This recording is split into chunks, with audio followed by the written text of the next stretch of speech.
राम राम टाबरो, किसान के हाल चाल, समानंद मंगल है ना। आज से देखो अपन 10वीं के वीडियो भी बना रहे हैं ना, 10वीं क्लास के।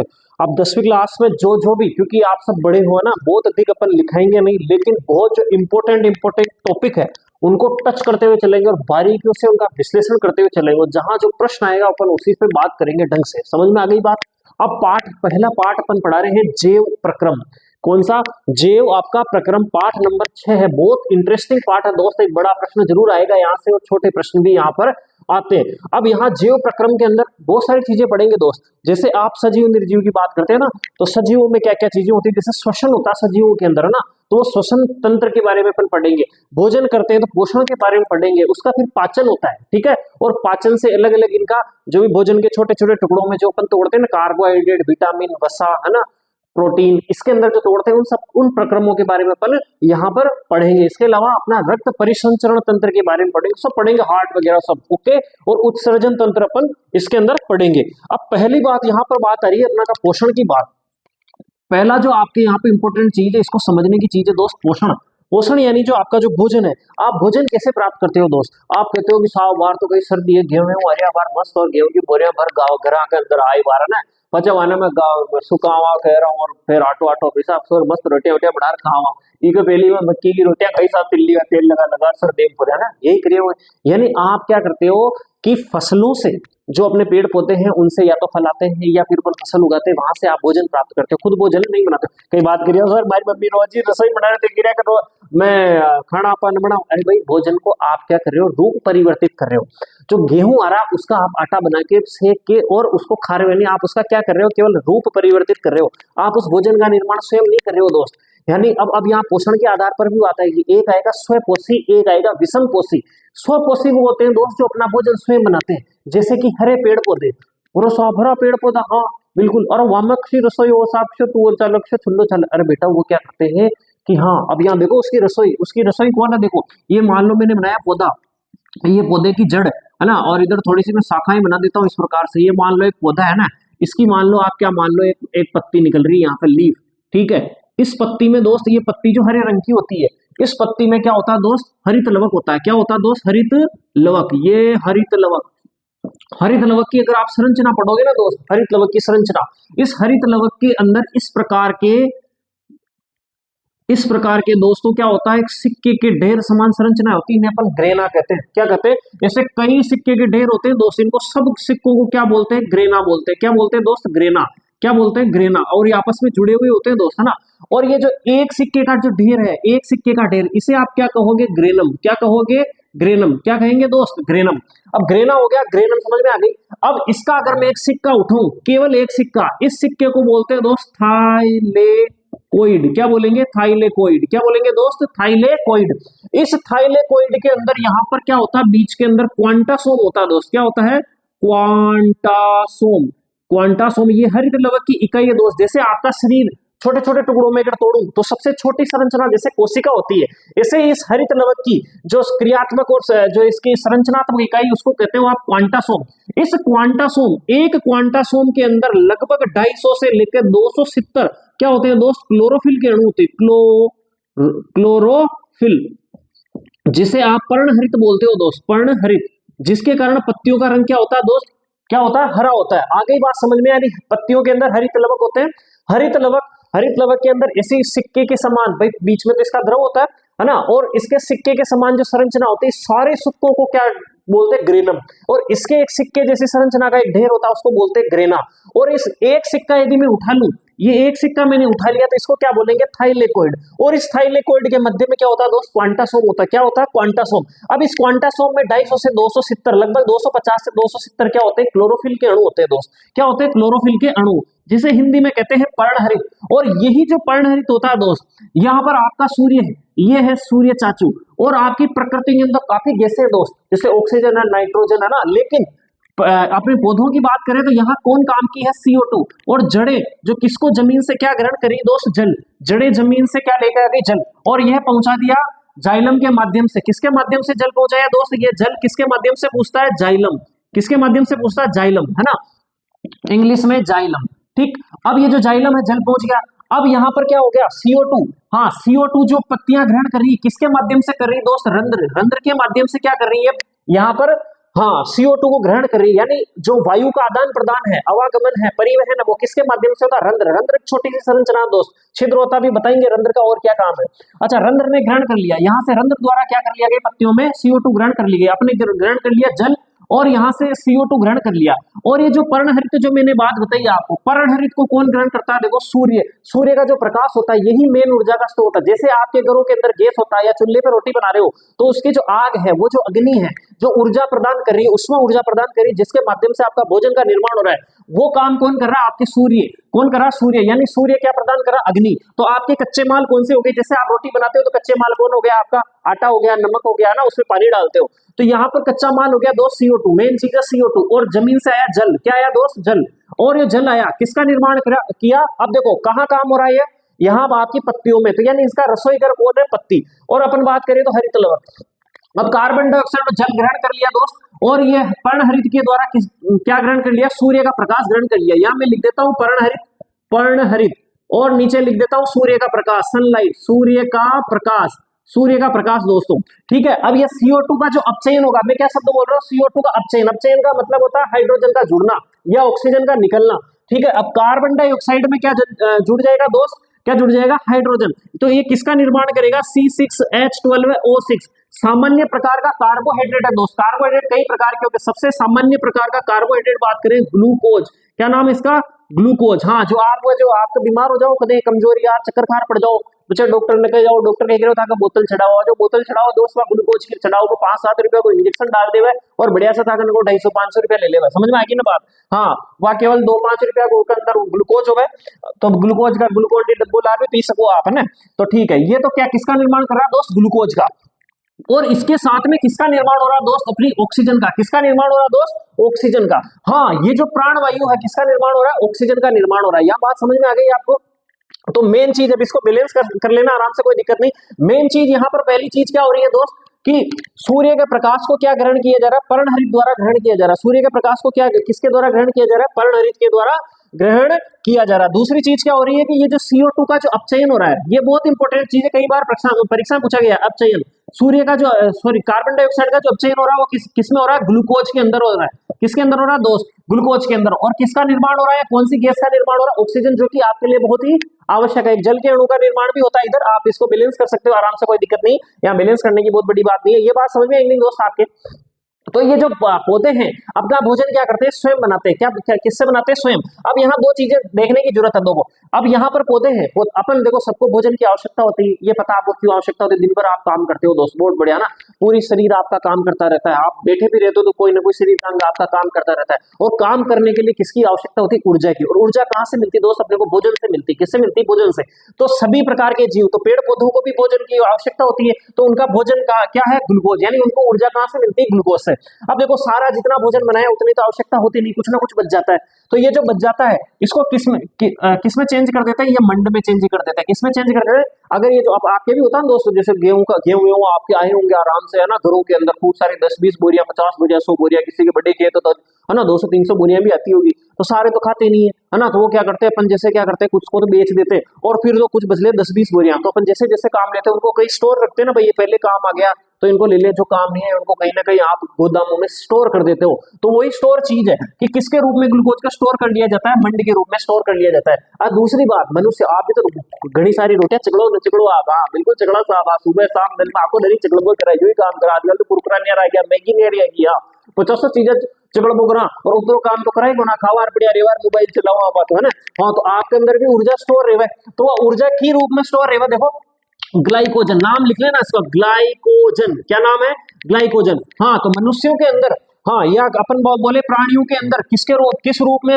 ऊर्जा का स्टोर रहता है, ग्लाइकोजन के रूप में। अतिरिक्त ऊर्जा का स्टोर किसमें रूप में रहता है, ग्लाइकोजन के रूप में। और ग्लाइकोजन भी काम नहीं आता दोस्त, तो ये किसमें चेंज करता है, फैट में, यानी वसा में चेंज हो जाती है। आगे बात समझे, किसमें चेंज हो जाती है? वसा में। और कभी आप व्रत करते हो ना दोस्त, तो व्रत करते हो तो कहते हैं ना पतला हो जाता, आदमी भूखा रहता, तो उसका कारण क्या होता है? देखो, सबसे पहली चीज जो होती है ना, सबसे पहला जो शरीर का जो बर्न होता है वो कार्बोहाइड्रेट बर्न होता है, ठीक है, कार्बोहाइड्रेट बर्न होता है। और उसके बाद में आपकी फैट गलने लगती है। क्या गलने लगती है दोस्त? फैट, है ना, फैट गलने लगती है। उसके बाद यानी वसा गलने लगती है। फिर आप अगर मान लो फिर से भूखे हो, कोई हड़ताल करता है ना दोस्त, बहुत बड़ा, 10 दिन 12 दिन के कहीं ना कहीं सरकार को झुका नहीं मिलेगा, पहले उसका कार्बोहाइड्रेट खत्म हो जाता है, शरीर में ऊर्जा खत्म हो जाती है। कार्बोहाइड्रेट मतलब ऊर्जा, वसा भी ऊर्जा देता। फिर क्या करता? वसा किसमें चेंज हो जाती? कार्बोहाइड्रेट में। फिर वो ऊर्जा देने लगती, फिर शरीर की सारी वसा भी खत्म हो जाती। और सबसे खतरनाक चीज होती है दोस्त, फिर क्या होता है कि प्रोटीन, प्रोटीन किसमें कन्वर्ट होने लगता? प्रोटीन आपको ऊर्जा प्रदान कर, क्योंकि शरीर मरता क्या नहीं करता, तो फिर प्रोटीन भी क्या देने लगता है? ऊर्जा देने लगता है। तो फिर अगर मान लो प्रोटीन आपके शरीर में काम आने लग गया ना दोस्त, तो क्या होता है? बहुत खतरनाक चीज होती है ना,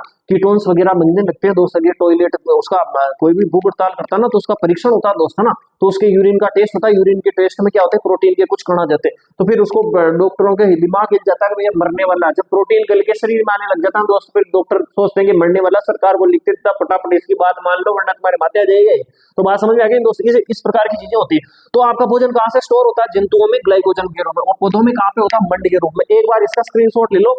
अच्छा, एक चीज और देख लो यहाँ पर, पोषण के आधार पर दो प्रकार के जीव हो गए, देख, स्वपोषी, स्वपोषी जो अपना भोजन स्वयं बनाते हैं, लिख लेना इसको। और एक होते हैं विषमपोषी, विषमपोषी, है ना, इसमें तो हरे पौधे हो गए, कुछ जीवाणु भी होते हैं दोस्त। विषमपोषी, विषमपोषी यानी जो भोजन के लिए किस पर निर्भर करते हैं, है ना, दूसरों पे निर्भर करते हैं। तो वो कौन है? दूसरों पे निर्भर करते हैं। जैसे तुम है ना, तुम तुम्हारी मम्मी पर निर्भर करते हो। अरे नहीं भाई, मम्मी भी पेड़ पौधों पर इन पर ही निर्भर करती है ना। तो हाँ, विषमपोषी का मतलब हो गया जो भोजन के लिए दूसरों पर निर्भर करता है। इसके अंदर आपके सारे जीव जंतु आ गए। आगे बात समझ, एक बार इसका स्क्रीनशॉट ले लो, फिर अपन आगे की ओर चलते हैं दोस्त। हाँ तो मित्रों, इस वाली क्रिया को अपन कहेंगे प्रकाश संश्लेषण, ये भी लिख लेना, है ना। फिर अपन बात करते हैं, अभी आपने बात की थी ना रंध्रों की, तो रंध्र जो ये वायु के लिए जो आवागमन का काम करते हैं रंध्र, है ना, अपन देखते हैं कि इसमें क्या होता है। एक बार इसका स्क्रीनशॉट ले लो। हाँ देखो दोस्तों, अब मैंने कभी कभी ये प्रश्न पूछा जाता है कि तो रंध्र के बारे में, स्टोमेटा कहते हैं इंग्लिश के अंदर रंध्रों को। रंध्र दो कार्य करते हैं दोस्त। एक तो आपके क्या करते हैं, जैसे आपने CO2 बोला ना, CO2 ग्रहण की और ऑक्सीजन बाहर निकल रही है, तो यानी गैसों का जो आवागमन हो रहा है ना, तो उसका काम भी कौन कर रहा है? ये रंध्र कर रहे हैं। कौन कर रहे हैं? स्टोमेटा यानी रंध्र कर रहे हैं। इसके अलावा क्या करते हैं? वाष्पोत्सर्जन भी करते हैं। क्या करते हैं? वाष्पोत्सर्जन। यानी वाष्पोत्सर्जन आप जानते हो नहीं जानते हो? वाष्पोत्सर्जन का मतलब होता है कि जैसे आप कपड़े सुखाते हो ना, कपड़े गीले होते हैं, फिर वो वाष्प बन के ऊपर उड़ जाते हैं, फिर वो कपड़े सूख जाते हैं, धूप के अंदर आप डालते हो, धूप के अंदर वो जो उसके अंदर का जो पानी होता है कपड़ों के अंदर, वो वाष्प बन के क्या उड़ जाता है। तो कपड़ों के अंदर तो उसको बोलते हैं वेपोराइजेशन यानी वाष्पीकरण।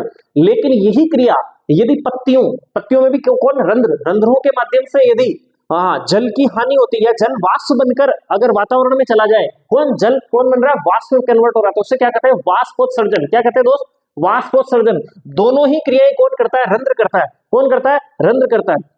अब देखो, इसलिए इसमें क्या होता है, अगर ये खुले रहेंगे तो इसमें जल की हानि होती है, तो इसलिए अधिकतर टाइम पे क्या होता है? बंद होते हैं। लेकिन जब भी प्रकाश संश्लेषण चलेगा, प्रकाश संश्लेषण की क्रिया में कंटिन्यूस CO2 का अंदर जाना, O2 का बाहर जाना होता है, तो इसलिए दिन के समय ये रंध्र खुले रहते हैं और रात में क्या हो जाते हैं? बंद हो जाते हैं। यही क्रिया दोस्तों पत्तियों के अलावा तने और जड़ों के अंदर भी होते हैं। वहां पर रंध्र के अलावा उनको क्या बोल दिया जाता है? वात रंध्र बोल दिया जाता है। लेकिन उसका परसेंटेज कम है दोस्त, है ना। सबसे ज्यादा परसेंट जो होता है वो रंध्रों के अंदर ही होता है, जो कि पत्तियों में पाए जाते हैं। अब यहाँ पर आप देखिए, ये रंध्र की मैंने संरचना लिखी, छोटे छोटे छिद्र होते हैं। अगर आप सूक्ष्मदर्शी से देखोगे तो उसके अंदर आपको रंध्र दिखाई दे जाएंगे दोस्त। अब ये जो रंध्र होते हैं, रंध्र ये मतलब ये बीच में छेद है। अब ये किससे गिरी हुई है दोस्त? आपने कभी एप्पल देखा है ना? एप्पल के बीज देखे हैं आपने? किसके समान होते हैं? किडनी के समान। अगर आप किडनी का भी डायग्राम देखोगे तो किडनी के डायग्राम के समान किसकी संरचना होती है? आपके इन इन कौन रक्षाएं, सॉरी क्या बोलते हैं इसे? द्वार कोशिका। कौन क्या बोलते हैं इसको? द्वार कोशिका। दो द्वार कोशिका होती है इस प्रकार की। इन द्वार कोशिकाओं से इस प्रकार की स्ट्रक्चर होती है दोस्त। ये इस प्रकार की सेम के बीच के समान ये इस प्रकार की स्ट्रक्चर होती है। ये दोनों द्वार कोशिका कहलाती है। गार्ड सेल इंग्लिश के अंदर बोलते हैं, और रक्षक कोशिका भी इसका नाम है। इनके चारों तरफ कौन होती है? सहायक कोशिकाएं होती है। और ये जो द्वार कोशिकाएं जब फूल जाती है तो इनके बीच में छिद्र बड़ा हो जाता है, इसी को कहते हैं और रंध्र। अब क्या होता है दोस्तों, ये जो गार्ड सेल है, यानी ये जो गार्ड सेल है, यानी जिसको आप हिंदी में कहते हो द्वार कोशिका, क्या कहते हो दोस्त? द्वार कोशिका। इन द्वार कोशिका की सांद्रता हो जाती है दोस्त, सांद्रता ज्यादा। सांद्रता क्या हो जाती है? ज्यादा। आप अगर मैं कहूं आपको इस सांद्रता का मतलब गाढ़ा गोल बनना, अगर मैं कहूं कि आपको किशमिश है, किशमिश के अंदर गाढ़ा गोल है कि नहीं है? तभी तो वो इस प्रकार का है ना। और अंगूर में क्या होता है? पानी ज्यादा है, वो गाढ़ा गोल नहीं है। अब वो जो दाख है, अगर आप उस दाख को, मुनक्के दाख या दाख को आप क्या करते हो? पानी में भिगोते हो, तो क्या होता है? पानी उसके अंदर जाता है कि नहीं जाता दोस्त? बिल्कुल जाता है सर। पानी उसके अंदर चल जाता है, सुबह तक वो फूल जाती है। सेम इसी प्रकार से क्या होता है कि गार्ड से जो गार्ड सेल होती है, जिसे हिंदी में आप द्वार कोशिका, रक्षक कोशिका कहते हैं, इसकी सांद्रता क्या हो जाती है दोस्त, ज्यादा हो जाती है, यानी इसके अंदर गाढ़ा गोल भर जाता है। तो क्या होता है, जब भी गाढ़ा गोल भरेगा तो उसके अंदर जो आसपास जो पानी होगा उसके अंदर एंटर करेगा, इसे कहते हैं आप अंतःपरासरण। अंतःपरासरण, अंतःपरासरण, पानी का इसके अंदर जाना, अंतःपरासरण। एंडो ऑस्मोसिस बोलते हैं इसको इंग्लिश के अंदर। जब भी जैसे ये जाएगा तो इसमें क्या हो जाएगी, जो आपकी जो द्वार कोशिका हो जाएगी, स्फीत हो जाएगी।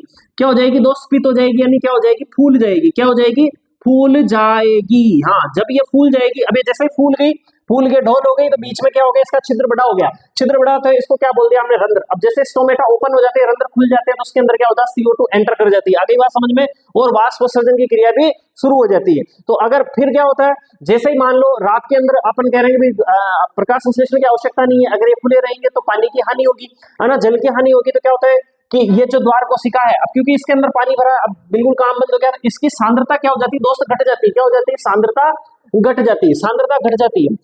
अगर आप अंगूर को एक काम करना, अंगूर में खूब पानी है ना, यानी अगर फिर उसको शक्कर के घोल में आप डालना अंगूर को, क्या होगा, शक्कर के घोल में डालोगे, शक्कर का घोल गाढ़ा है, जिधर गाढ़ा पानी उधर ही जाएगा, है ना।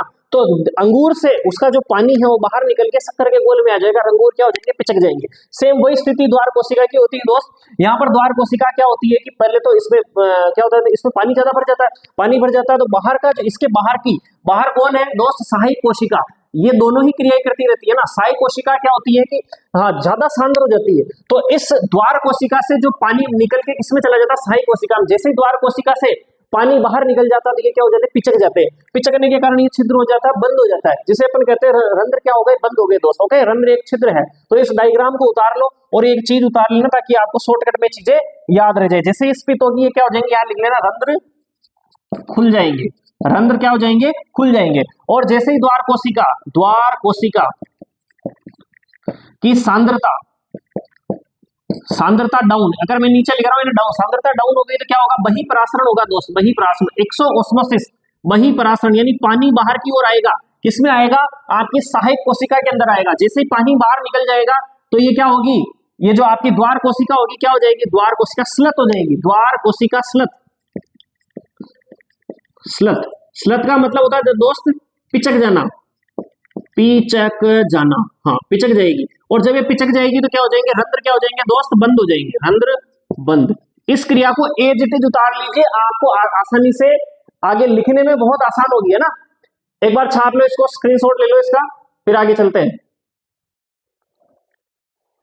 हाँ तो मेरे छोटे भाइयों, आपका इस पाठ का बहुत महत्वपूर्ण, इस बार बोर्ड में छपेगा, याद रख लेना ये प्रश्न, पाचन तंत्र। हाँ, ये डायग्राम भी याद करके लिख लेना। हाँ, ठीक ठाक बना दिया, देखो जो डायग्राम ये है पाचन तंत्र का, है ना। अब इस पाचन तंत्र का जो मेन पार्ट होता है, ये जो यहाँ से मुख से लेकर आपको नीचे रेक्टम यानी मलाशय, ये जो भाग है इसको कहते हैं आप एलिमेंट्री केनाल, यानी इसको कहते हैं आहार नाल। क्या बोलते हैं दोस्त, आहार नाल। ये पूरी की पूरी क्या है, आहार नाल है। आहार यानी जिसके अंदर भोजन आप मुंह से लेते हो नीचे तक जाता है, वो सब आहार नाल है ना। ये एक नली है, इसको बोलते हैं आहार नाल। अब इस आहार नाल में कौन कौन से भाग, देखो आपको सबसे पहले यहाँ मुख दिख रहा है, आपको ये पता होना चाहिए। फिर आती है आपकी ग्रसनी, ठीक है, यानी फेरिंग्स, और उसके बाद में ग्रसिका आती है, इसका नाम भी याद रखना दोस्त, ग्रसिका को इसोफिगस बोलते हैं। क्या बोलते हैं, इसोफिगस। इसके बाद में आपका ये आमाशय आता है, जिसे स्टमक पार्ट बोलते हैं। अग्नाशय आता है, पेनक्रियास ग्लैंड्स आती है, ठीक है। इधर आपका लीवर आता है। अच्छा, ये जो अग्नाशय ग्रंथि है ना, ये अग्नाशय ग्रंथि, इसमें जो छोटी आंत होती है ग्रहणी, इस ग्रहणी की जो आकृति होती है दोस्त, यू शेप की होती है, इस प्रकार की होती है, यू शेप की। इस यू शेप की आकृति के बीच में यहाँ पर अग्नाशय ग्रंथि होती है, अग्नाशय ग्रंथि, ठीक है। इस यू शेप में यहाँ पर अग्नाशय ग्रंथि फिट होती है। इसके बाद में होता है लीवर, यकृत, और यकृत के नीचे एक छोटी सी थैली होती है जिसमें यकृत का जो रस है, जिसे आप बाइल जूस इंग्लिश में और हिंदी में पित्त रस बोलते हैं। क्या दोस्त, क्या बोलते हैं, इसमें क्या भरा हुआ है, पित्त रस। ये जो पित्त रस है, बाइल जूस है, पित्ता से भरा रहता है, ये यकृत है। देखो यकृत को रासायनिक फैक्ट्री बोलते हैं ना, ये रासायनिक फैक्ट्री है, ध्यान रख लेना, बताएंगे अभी। और दूसरी आगे अब और चीज सुन लो, छोटी आंत के 3 भाग होते हैं, इंग्लिश में बोलते हैं इसको ड्यूडेनम, जेजेनम और इलियम। ड्यूडेनम, जेजेनम और इलियम। ड्यूडेनम को हिंदी बोलते हैं ग्रहणी, जेजेनम को बोलते हैं मध्य आंत्र, और बोलते हैं इसको बाद में क्षुद्र आंत्र। आपकी बुक्स के अंदर केवल ये क्षुद्र आंत्र का जिक्र है ना, जो कि थोड़ा सा बहुत अधिक सही नहीं लगता है, फिर भी ठीक है, अपन बुक्स के अकॉर्डिंग चलते हैं। बड़ी आंत्र के अंदर 3 भाग है, सिकम, कोलम और रेक्टम। कोलम के आपको बुक के अंदर हृदयांत्र दे रखा है, केवल इसी का ही भाग दे रखा है, बाद में मलाशय है। ठीक है, चलो बुक के अनुसार ही अपन ध्यान देते हैं, क्योंकि अपने को तो वही लिखना है। अब मुख की बात करते हैं। देखो मुख में क्या होता है, आपकी मुख है, ये मुख गुहा है ना, इसके अंदर आप भोजन करोगे, इसके अंदर आपकी क्या ग्रंथियां, लार ग्रंथियां दोस्तों। कौन सी ग्रंथियां है, लार। कौन सी ग्रंथियां दोस्त, लार। देखो दांत होते हैं, देखो पाचन तंत्र, सबसे बड़ी बात 50-60 पेज का तो मेरे पास ही पड़ा हुआ है ना, तो मतलब कम से कम आप बोले किताब पढ़ लो पूरी की पूरी पाचन तंत्र में, लेकिन अपन को जितनी किताब में एग्जाम पॉइंट ऑफ व्यू से उतनी बात करनी है। तो मुख के अंदर क्या होती है, लार ग्रंथियां होती है दोस्त। कितनी ग्रंथियां होती है, लार। 3 लार ग्रंथियां होती है, 3 जोड़ी लार ग्रंथियां होती है मनुष्य के अंदर, वैसे टोटल 4 होती है। ठीक है, अब ये मुख के अंदर लार ग्रंथियां हैं। लार ग्रंथियां जो क्या करती है मुख में, जैसे आप मुंह में खाना खाते हो ना, तो खाना खाते हो आपके मुंह में थोड़ा सा पानी आने लगता है, उस पानी जो होता है वो उसमें उसको आप कहते हो सलाइवा। सलाइवा यानी लार। क्या है, लार। इन लार ग्रंथियों से क्या है, वो लार छोड़ी जाती है। इस लार में क्या होता है, देखो इस लार में लार एमाइलेज, लार एमाइलेज, ओ साहब ओक्ष कीड़ो साहब, लार एमाइलेज, और इनको नाम ट्रिप्सिन भी है दोस्त। कई नाम है, ट्रिप्सिन। ट्रिप्सिन भी नाम। ओ साहब थोड़ा तो लाद रही हो। हाँ, मुख में क्या होता है, लार ग्रंथियां होती है। लार ग्रंथियों में एक एंजाइम्स पाया जाता है। अब आप क्या हो साहब, पहली तो एंजाइम बताओ, कहीं होगा एंजाइम, बिल्कुल बताएंगे दोस्त एंजाइम क्या होता है। देखो आपके शरीर के अंदर 2 प्रकार की ग्रंथियां, ग्रंथियां यानी गांठें, यानी उनका कोई ना कोई स्त्राव होता है, कोई ना कोई वो रस का स्त्राव करते हैं। जैसे जूस होता है ना, जूस इंग्लिश में जैसे जूस से समझ सकते हो, वो लिक्विड ऐसा रस होता है, वो स्त्राव करते हैं, जिससे कोई ना कोई कार्य होता है। अगली बात समझ में इतनी ही। अब इसमें 2 प्रकार की ग्रंथियां, एक का नाम है बहिस्त्रावी ग्रंथि। There are 2 types of the gland, first endocrine glands and second one is exocrine glands. अब आप बोल गए साहब अंग्रेज मत बोलो, आपड़ा तो देसी भाषा में बात बताओ, बिल्कुल बताते हैं दोस्त। यहाँ 2 प्रकार की आपके पास क्या है, ग्रंथियां हैं। पहली बहिस्त्रावी ग्रंथि और अंतःस्त्रावी ग्रंथि। बहिस्त्रावी का मतलब क्या होता है दोस्त, इसमें क्या होता है, इसका जो रस होता है, इसके रस को, जैसे मान लो ये कोई ग्रंथि और इसके रस को कहीं पर ले जाना है ना, मान लो यहाँ पर कोई भी, जैसे कोई भी मान लो आपका नाक है कुछ भी, या अपन लार ही मान लेते हैं, मुंह है ना, और ये आपकी कौन सी है, लार ग्रंथि। अब इसको लार ग्रंथि से आपकी लार किस में छोड़नी है, आपको मुख में छोड़नी है। तो मुख में छोड़नी है, तो मुख में छोड़ने के लिए इसमें क्या होती है दोस्त, नली होती है। क्या होती है दोस्त, नली होती है। यानी नलिका युक्त जो ग्रंथियां होती है वो कौन सी होती है, बहिस्त्रावी ग्रंथि। क्या होती है, बहिस्त्रावी। और जिसमें नलियां होती है ना दोस्त, वो जो उसका जो रस होता है, उस रस को बोलते हैं एंजाइम। क्या बोलते हैं, एंजाइम। ये जैव उत्प्रेरक भी कहलाते हैं। कभी कभी पूछ लिया जाता है जैव उत्प्रेरक। उत्प्रेरक का मतलब क्या होता है दोस्त, जो भी क्रिया हो रही है ना, किसी भी चीज में क्रिया, जैसे भोजन की क्रिया हो रही है, किसी भी चीज को तोड़ना जोड़ना ना, जो भी क्रिया हो रही है आपके शरीर में भी, सारी क्रियाएं देखेंगे। कार्बोहाइड्रेट का पाचन, इन कार्बोहाइड्रेट को सरल करके तोड़ दिया, प्रोटीन को तोड़ दिया, विटामिन है ना, वसा को तोड़ दिया, सबको भी तोड़ेंगे अभी, है ना, तोड़ फोड़ ही करेंगे इसके अंदर। तो जैव उत्प्रेरक, उत्प्रेरक का मतलब ही होता है जो भी रासायनिक क्रिया किसी कहीं भी हो रही हो, तो या तो उसको बढ़ा देते हैं या घटा देते हैं। क्या कर देते हैं, या तो बढ़ा देते हैं या घटा देते हैं। अपने को तो यहाँ बढ़ाने से काम है ना। तो क्योंकि ये उत्प्रेरक कहाँ है, किसी न किसी जीव में, यानी आपके जीव में, किसी भी जीव में हो सकते हैं। तो ये कहलाते हैं जैव उत्प्रेरक, यानी उसकी क्रिया को क्या कर देते हैं दोस्त, बढ़ा देते हैं। क्या कर देते हैं, बढ़ा देते हैं। मान लो आपके प्रोटीन का पाचन करना है, तो प्रोटीन के पाचन की क्रिया को ये क्या कर देते हैं, बढ़ा देते हैं। क्या कर देते हैं, बढ़ा देते हैं। अब यहाँ आ जाओ, अब आपने समझ लिया कि हाँ साहब एक और बताई थे बार यार, हाँ एंडोक्राइन कुछ, हाँ बिल्कुल, ये तो हो गई बहिस्त्रावी। और कुछ ऐसी ग्रंथियां होती है दोस्त, आपने नाम सुना होगा, यहाँ भी लिखा हुआ है मैंने, अग्नाशय ग्रंथि। देखो अग्नाशय ग्रंथि क्या है, आपकी बहिस्त्रावी भी, बहिस्त्रावी तो समझ गए, इसमें कुछ रस होगा जिसको नलियों के माध्यम से जहां जिस अंग तक भेजना है वहां तक नली लगी हुई, जैसे आपके नल का कनेक्शन आता है टंकियों तक। आ गई बात समझ में। एक तो आप यूं समझ सकते हो, जैसे पहले फोन में क्या होते थे कि वो जो ईयरफोन लगाते थे ना आप, पहले तार वाले आते थे, वो तार से आपके कनेक्शन यहाँ कान तक आता था। आ गई बात समझ। आजकल क्या आ गए, ब्लूटूथ आ गए, डायरेक्ट लगाया कान में, मोबाइल से कोई कॉन्टेक्ट नहीं, डायरेक्ट ब्लूटूथ से जुड़ा हुआ है।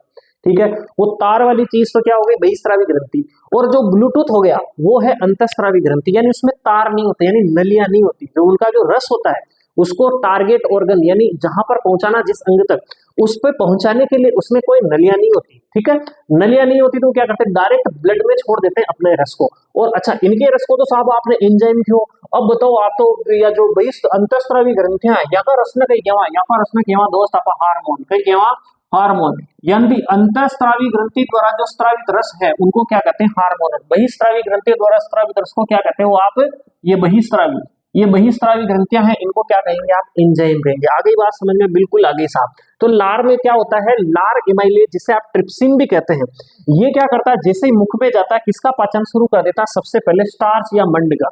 स्टार्च, जिसको आपने मंड भी कहा है ना, ये जो स्टार्च मंड है इसका पाचन शुरू कर देता है। ये बड़ा ही जटिल प्रकार का, क्योंकि पाचन का मतलब ही होता है कि जटिल प्रकार के पदार्थों को सरल पदार्थों में बदलना। किसमें? जटिल पदार्थों को सरल पदार्थों में बदलना। भी बदलेंगे कौन कौन से जटिल है, कौन से सरल है। तो जटिल को सरल में, तो स्टार्च ये जटिल पदार्थ है, इसको किसमें चेंज कर दिया जाता है दोस्त? किसकी मदद से? एमाइलेज या ट्रिप्सिन की मदद से। हाँ, सरल सरल कार्बोहाइड्रेट, भाई ये भी कार्बोहाइड्रेट है, तो सरल कार्बोहाइड्रेट,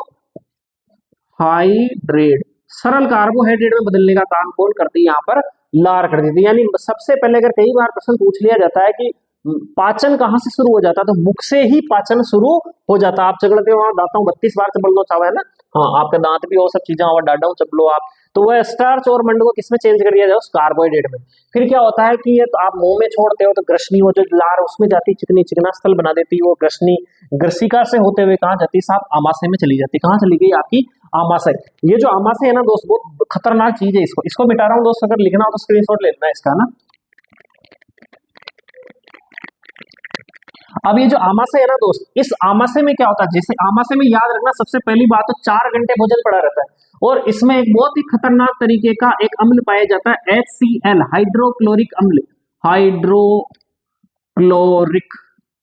अम्ल, ये अम्ल होता है। और स्वाब अम्ल में तो जड़ जावे, हाँ बिल्कुल जड़ जावा। तो आपको यार अंदर जड़े बनेगी, बिल्कुल नहीं जलता। क्यों? क्योंकि इसके अंदर आपकी जो भी आमाशय की दीवार है, आमाशय की दीवारों से क्या स्रावित होता है दोस्त? श्लेष्मा। श्लेष्मा, श्लेष्मा, अच्छा पूछते हो है ना, श्लेष्मा क्या होता है? म्यूकस। हाँ, श्लेष्मा क्या होता है? जैसे आप नाक में उंगली डालते हो कभी कभी, हाँ डालते हैं ना, तो ये आपको चारों तरफ गीला गीला लगता है ना। क्यों लगता है? क्योंकि आपके नाक में जो कोई भी मान लो गर्म हवा जाए, या फिर उस हवा के साथ में कोई भी सूक्ष्म जीव जाए, तो यहाँ बाल भी होते हैं, वो श्लेष्मा, तो उससे चिपक के रह जाते, फिर गूंगा काट को कराओ गूंगा पड़ जाओ। तो बात वो क्या है कि वो जो गीला गीला लगता है वही आपकी क्या है? श्लेष्मा है।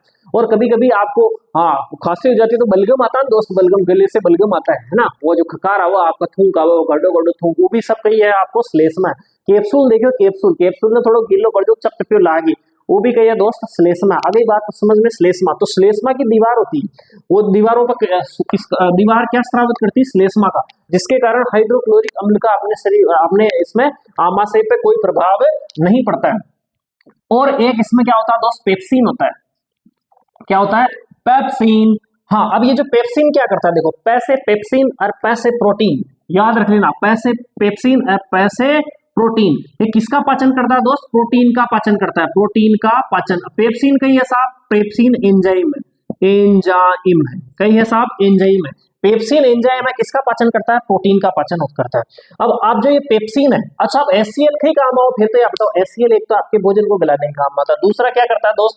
देखो यहाँ आपके केवल पेप्सिन दिया हुआ, लेकिन इसमें और भी कई प्रकार के हाँ एंजाइम होते हैं। लेकिन आमाशय में जितने भी एंजाइम्स होते हैं ना दोस्त, वो क्या होते हैं कि हाँ इन सबको मिला के जठर रस बोला जाता है। पहले तो याद रख लेना, इनको आमाशय का जो रस है उसको क्या बोला जाता है? जठर रस, है ना। भूख रस भी बोलते हैं, इसको भूख लगती है जब भी आप मुंह में कुछ चगड़ने लगते हो ना, हाँ चिंगम चिंगम चबा के देखना, आपको पेट में भूख लगने लगेगी, ठीक है।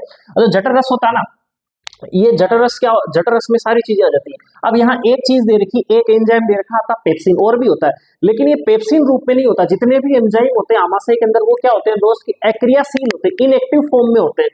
जैसे तो पेप्सिन जो होता है वो पेप्सिनोजन में होता है ना, पेप्सिनोजन। अब यहाँ जो पेप्सिनोजन है वो किससे क्रिया करेगा? सबसे HCl का सबसे अहम काम कौन है? इन पेप्सिनों को लात मार मार के उठाता, साले काम करो, है ना। तुम्हारे जैसे नालायक हो जाते हैं ना, और हम जैसे मास्टर आगे लात मार के उठाते हैं कि बेटा काम कर, ऐसे ही ऐसे HCl क्या करता है? ये पेप्सिनोजन जो सोता रहता है ना, उसको लात मार के किसमें बदल देता है? पेप्सिन में। और पेप्सिन एक एक्टिव एंजाइम है दोस्त। जैसे ही पेप्सिन बनेगा, वो आमाशय में जो भोजन आया उसमें प्रोटीन है, उसको गला के छोटे छोटे टुकड़ों में तोड़ देगा। प्रोटीन से तोड़ के अमीनो अम्ल बनते हैं, वो लास्ट में बनेंगे, अभी नहीं बनेंगे, लेकिन यहाँ थोड़ा सा प्रोटीन को सरल कर दिया जाता है। आगे बात समझ में, आमाशय में। अब आप आमाशय से भोजन कर्मान कुंचन गति, पूरी में आर नाल में कर्मान कुंचन गति चलती। कर्मान कुंचन का मतलब यूं इधर उधर उधर इस प्रकार से होती, जो हिलता डुलता जो भोजन है पूरा नीचे आ जाता, कहीं स्टक यानी रुकता नहीं है। उसके बाद में भोजन आ गया दोस्त आपकी छोटी आंत में, अग्नाशय में न जाओगे साहब। अग्नाशय आहार नाल का भाग बिल्कुल पूरा भाग नहीं है ना, वो केवल आपके यहाँ पर एंजाइम छोड़ने के लिए कुछ ग्रंथियां, सहायक ग्रंथियां बोलते हैं इनको, अग्नाशय को और यकृत को। ये 8 नाल का भाग नहीं है दोस्त, है ना।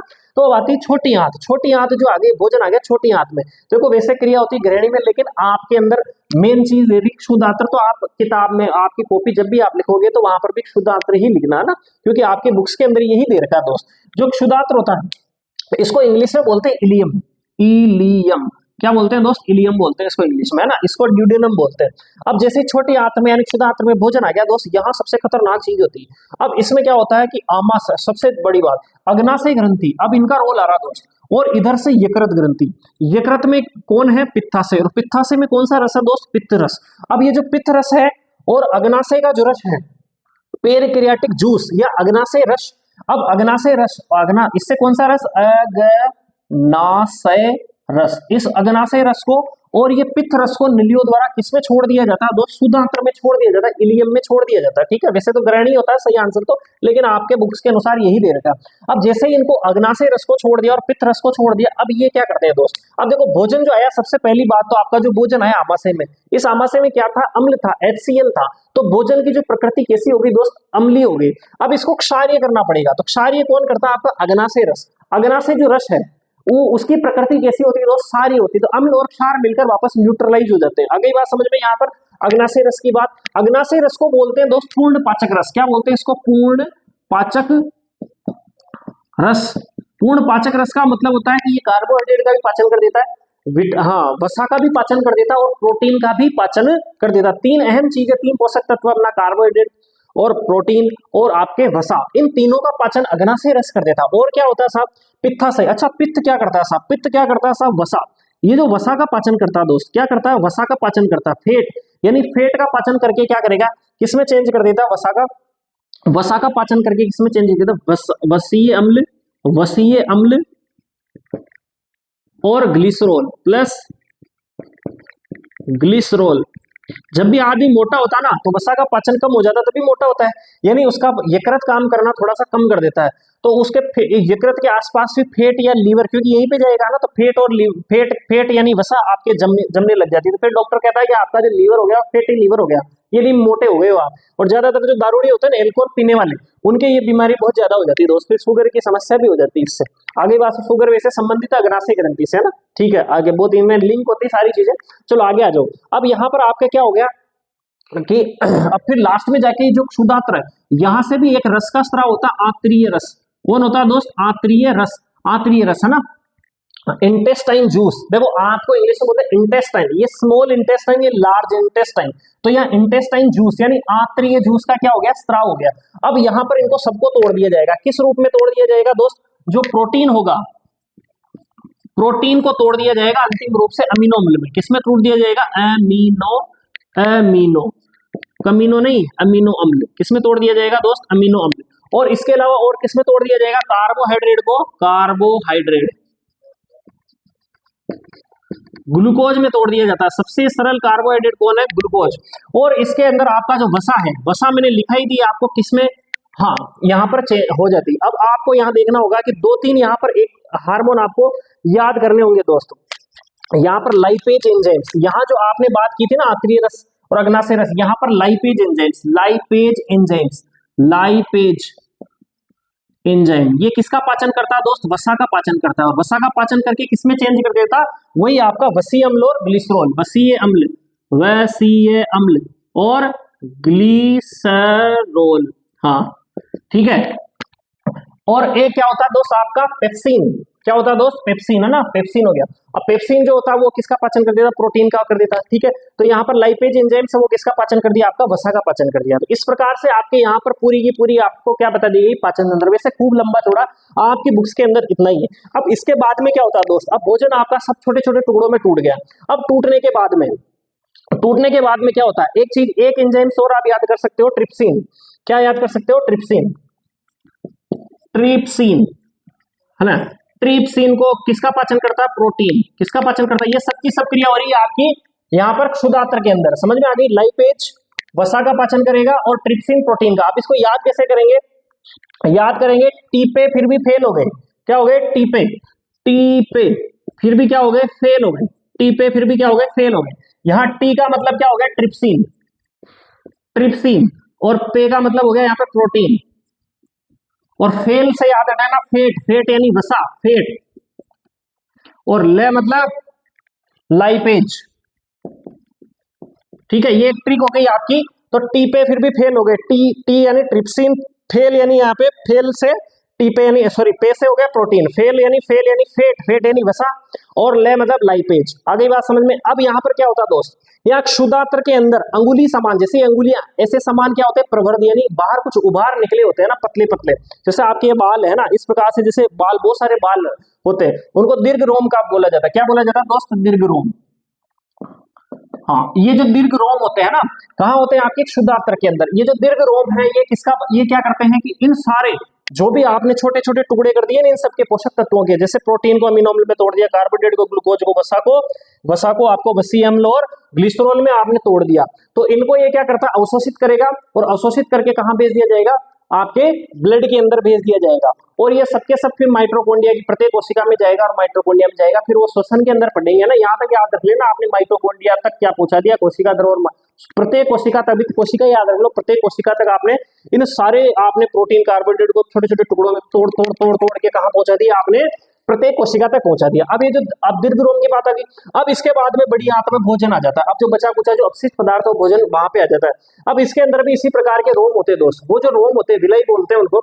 अब ये जो रोम होते हैं, ये क्या करते हैं, जो बचा हुआ जो पानी है भोजन में, पानी, उनको भी अवशोषित कर लेते हैं। फिर इस रेक्टम यानी मलाशय से आपकी जो पोटी है, जो आपका स्टूल पार्ट है, यानी जो सुबह सुबह आप निकालते हो गंदा माल, वो सब बाहर निकल जाता है। ये इस प्रकार से पूरा पाचन तंत्र को मैंने बताया। इसका आप एक बार स्क्रीनशॉट ले लो आराम से यहीं से, और बाहर कोई भी चीज नहीं है, ठीक है, स्क्रीनशॉट ले लो इसको एक बार।